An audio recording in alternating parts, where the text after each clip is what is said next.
Hello everyone. तो आज बात करेंगे how to attract money and abundance in your life without doing any hard work.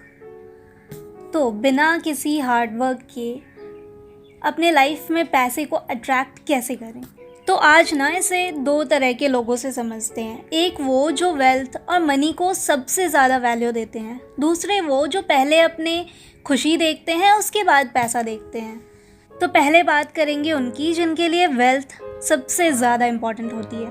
ये वो लोग होते हैं जो मनी के लिए कुछ भी, जितना हार्ड वर्क हो सकता है ना, वो उतना करते हैं, चाहे उन्हें खुद के लिए, अपनी फैमिली के लिए टाइम मिले या ना मिले, पर वो पैसे खूब कमाना चाहते हैं और कमाते भी हैं। जब सब कुछ गंवा के, सारे टाइम गंवा के किसी एक चीज़ में लगे रहेंगे तो पैसे तो आने ही है ना।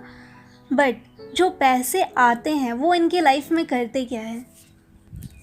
पहले तो वो पैसे कमाते कमाते अपने हेल्थ को गंवाते हैं, उसके बाद अपने रिलेशनशिप्स में इम्बैलेंस क्रिएट करते हैं, क्योंकि रिलेशनशिप्स तब मेंटेन होगा ना जब वो अपने फैमिली को, सबको टाइम दे पाएंगे। बट वो पैसे कमाने में इतने बिजी हो जाते हैं, उनको पैसा इतना इम्पॉर्टेंट लगता है कि उन्हें और कुछ भी इम्पॉर्टेंट नहीं दिखता, सिर्फ पैसे इम्पॉर्टेंट दिखते हैं। और जब ढेर सारे पैसे आ जाते हैं तो वो वक्त ऐसा होता है जिस टाइम में उनकी हेल्थ, रिलेशनशिप्स काफ़ी ज़्यादा वीक हो चुकी होती है, और उसके बाद उसी हेल्थ को बचाने के लिए अपने वेल्थ को भी गंवाते हैं उसी चीज़ में।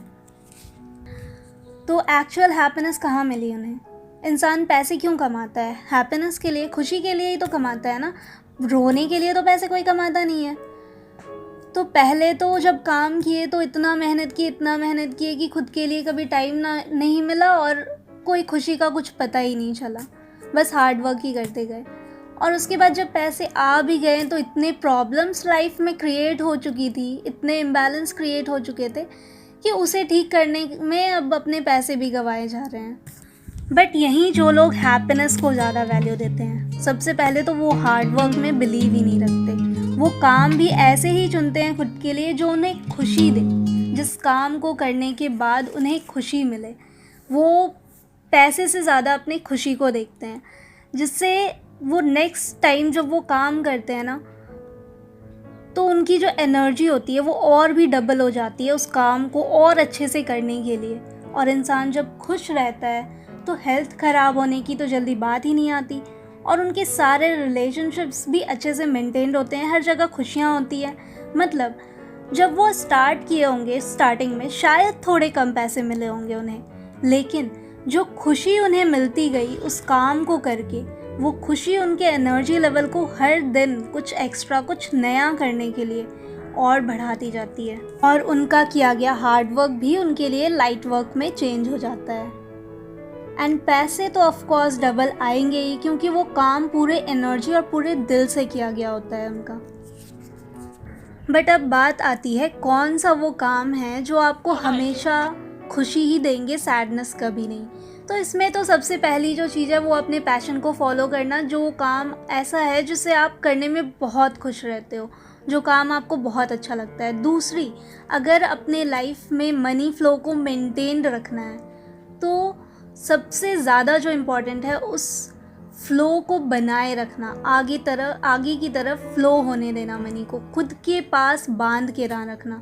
तो इसे एक एग्जांपल से समझते हैं। लाइफ में अबंडेंस और पैसे जो है ना, वो भी एक एनर्जी है। इसे जितना फ्लो होने दोगे वो उतना ही आपके पास आएगी, और जितना इसे बांधोगे उतना ही ये निकलने की कोशिश करेगी। जैसे एयर, हवा है, वो क्या है? एक एनर्जी है। उसे जितना फ्री स्पेस मिलता है आगे की तरफ, वो उतना ही फ्लो करती जाती है।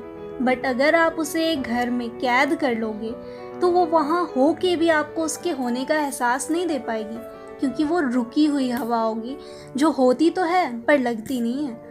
अगर आप में इतनी पोटेंशियल है कि आप अपने इम्पॉर्टेंट नीड से ज़्यादा कमा रहे हो, तो उसे फ्लो होने का रास्ता ज़रूर दो। ये सोचो कि उन्हें दूसरों तक, जो आपसे बहुत ज़्यादा गरीब है, उन तक कैसे पहुंचाया जा सकता है। ज़रूरी नहीं है कि आपने जो पैसे कमाए हैं उसे उन लोगों में जाके बांट देना है, नहीं, बट कुछ ऐसा करो उनके लिए जो उन्हें हमेशा के लिए पैसे कमाने का रास्ता दे जाए। और इस टाइम पे तो आपको ऐसे ढेर सारे अपॉर्चुनिटीज़ मिलेंगे, बहुत सारे मिलेंगे। और अगर ये फ़्लो मेंटेन रहा तो काम करने की एनर्जी भी आपकी कभी कम नहीं होगी, वो हर दिन बढ़ती जाएगी और एक नई खुशी आपको हमेशा मिलती रहेगी और एक दिन आप अपने फुल पोटेंशियल तक भी पहुंच जाओगे। और दूसरों को हेल्प करने के बाद जो खुशी मिलती है वो कितनी स्पेशल होती है वो आप सभी को पता ही होगा, अगर आपने कभी थोड़ी सी भी किसी की हेल्प करी होगी तो मनी को अट्रैक्ट करने के लिए सबसे पहली जो चीज़ ढूंढनी होती है वो क्या, उसे फ़्लो होने का रास्ता ढूंढो। अगर आप उसे फ़्लो होने देने का रास्ता ढूंढ लोगे तो आपके पास पैसे आने ही हैं। यूनिवर्स आपको कभी नहीं रोकेगी और उस पैसे को कभी आप तक पहुंचने से नहीं रोकेगी। इनफैक्ट वो सारे रास्ते खोल देगी जिनसे आपके पास वो सारे पैसे और अबंडेंस आए, ताकि आप उसे लोगों तक पहुंचा सको, लोगों की हेल्प कर सको। और इससे अच्छा कोई काम हो नहीं सकता और इससे ज़्यादा खुशी, इस काम से ज़्यादा खुशी आपको कोई काम दे नहीं सकती। तो आप इस काम को करने के लिए, मतलब अब जो आपका फोकस होगा ना वो अपने काम से ज़्यादा, मतलब काम पे तो होगा ही, काम इसलिए करना है आपको क्योंकि आपको लोगों की हेल्प करनी है, लोगों में वो खुशियाँ बांटनी है। तो जितना आप बांटने की सोचोगे ना उतना ही ज़्यादा एनर्जी आपको मिलती जाएगी यूनिवर्स से उस काम को करने के लिए। और जब आप वो काम करोगे ना, काम करके उठोगे, आपको पता होगा कि हाँ अब मैं इससे लोगों की हेल्प कर सकता हूँ, उन्हें भी खुशी दे सकता हूँ। तो एक तो पैसे की फ़्लो भी मेंटेन रहेगी और आपकी खुशियों की फ़्लो भी मेंटेन रहेगी। तो किसी भी चीज़ को बांधने की कोशिश मत करो, वरना वो होके भी आपको होने का एहसास नहीं दे पाएगी। जितना फ़्लो होने दोगे उतना ही ज़्यादा आप चीज़ों को अट्रैक्ट करोगे। आई होप आपको ये वीडियो अच्छी लगी होगी और समझ भी आई होगी। So thank you for listening. If you like this video, do like, share and subscribe my channel. Thank you.